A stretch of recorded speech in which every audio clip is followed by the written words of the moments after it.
Hello and welcome to Just One More Watch, and welcome to another one of those admittedly quite rare videos featuring Dark Jody. The Jody that gets to complain for the entire duration of a video rather than just the moans and niggles section.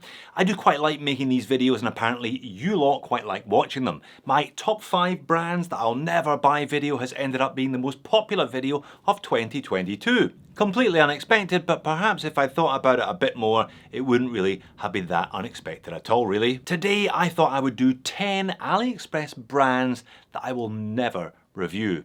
Now, I buy and review a lot of AliExpress stuff on the channel. Perhaps you've noticed. I got into Ali watches maybe 4 years ago now. They're not quite as cheap as they used to be then, but then again, nothing is. And a well-chosen watch direct from China offers better dollar per dollar specs and value than anything else. I don't think there's much of an argument against that. But I have a general rule on the channel: if I can't pronounce it, then I won't review it, because if I can't pronounce it, then I won't wear it. And if I won't wear it, why on earth would I expect you to? I always imagine a situation where a family member, a colleague, or worst of all, someone you fancy looks at your watch and says, "Hiya, that's a nice watch. What kind is it?" If your answer has to be clarified or explained or justified, or leaves them scratching their heads or worse still, giggling, then you should probably have bought something else. She'll be back a little later on, by the way. And there are no shortage of simply shocking brand names on AliExpress, examples of what not to do if you want to sell your watches internationally. Now, I know plenty of other watch reviewers do not have the same opinions or personal rules that I do, and I have no doubt that many of you have bought many of the watches on this list. If you enjoy them, then good for you, but they're not for me. Here are my top 10 AliExpress watch brands that you will never see on Just One More Watch. And I'm going to start at number 1 with a watch brand that I can pronounce but simply cannot dissociate from Indian cuisine: Tandoori. Now, I grew up in Britain. Curry overtook fish and chips as the national dish many years ago there, and I love a curry. Balti jalfrezi, biryani, rogan josh, tikka masala, and of course, tandoori. And I just cannot separate the delicious yogurt marinated clay oven baked delights from the watch brand. Indeed, the logo may as well be a reddish chicken leg as far as I'm concerned. I'd be thinking of my next meal every time I look down at my wrist, so no Tandoorios for me then. Fortunately, they look like a standard mushroom brand. You can find the same watches with other better brand names on the dial without too much difficulty. Alright, next up is another brand that has been conspicuous by its absence on the channel so far, and it's Phylida. Phylida? I don't even know. The watches themselves are again nothing we haven't seen before elsewhere. I mean, they just look like rebranded versions of Corgios or Neymars or whatever. But the name has never sat comfortably with me, and I don't think I'm alone. It's a slightly obscure female name. It's also the name of this brightly coloured sea slug, and apparently some people associate it with a popular cream cheese, whereas others think the word sounds like a cross between syphilis and chlamydia. Personally, I always thought it was more suited to a beauty product range, or specifically a feminine hygiene product range. With Phylida Infinity, I can handle anything, even 2 performances a day. Imagine what it can do for you. Phylida Infinity, made with smart foam, molds to your body, absorbs 10 times its weight, much more than a normal Ultra, you barely feel it. Phylida Infinity, now with wings. So again, no Phylida for me, especially not when you consider it's nothing that we can't get elsewhere. Next up at number 3, it's a watch brand that I've been offered numerous times and have politely declined every single time. When those masters of the photocopier Pagrne Design got into a spot of bother trying to sell their watches in Europe because of the association with the Italian supercar manufacturer, they needed an alternative name. What would you have chosen? Do you know what I would have chosen? I would have chosen Paganini. Just add 2 letters to the end of Pagani and you've got Paganini. It's a common Italian surname originating from Naples in the 12th century apparently, and there's a more contemporary association with Niccolo Paganini, an Italian violinist and composer who died in 1840 and is therefore unlikely to sue them. But do you know what Pagani chose? You probably do. They chose Pagrne Design. Pagrne. It's not a name.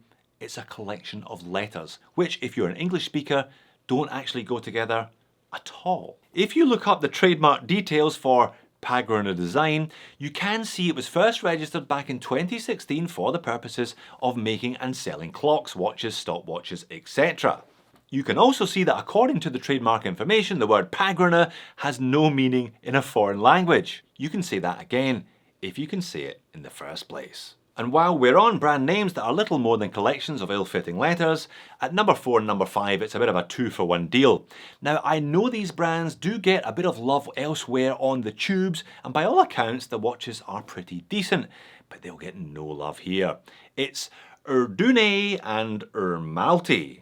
I mean, really, I'm just on best guess in terms of pronunciation here. Maybe it's Ardennais, like Chardonnay. There is apparently some logic to that one though. The letters are the first letters of the 6 Latin words that translate as Rome wasn't built in a day. But honestly, someone should have stopped them at the drawing board with that one. Now of course, my position here is very much as an English speaker located in an English speaking market, and I'm communicating to people who are primarily, my statistics suggest, also based in the Anglophone nations of the West. Of course you could say, well Jody, you're just a linguistic imperialist, expecting the world to conform to your mother tongue. And for sure, these watches could be designed for a Chinese domestic audience who don't care that it's just a collection of letters, because Ermalti means nothing to them, just as means nothing to me. But I just don't think that's the case. I think, like so many Chinese manufactured products, these are designed to be sold overseas, and as such they could and should be branded much better. Why would I bother reviewing them when there are so many other similar watches out there with brand names that aren't a mess? Okay, moving on from random collections of letters, at 6, 7 and 8 we have random collections of words. And again, I'd like to return to that scenario where a very attractive person compliments your watch. Hiya. Hi. That's a nice watch.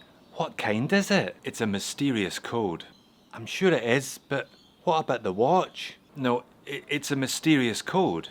Yes, you've told me that already, but I asked about the watch. No, the watch is called a mysterious code. Oh, right. Okay. Or, that's a nice watch. What kind is it? It's an Octopus Kraken. Oh, I see. And you like that kind of thing, do you?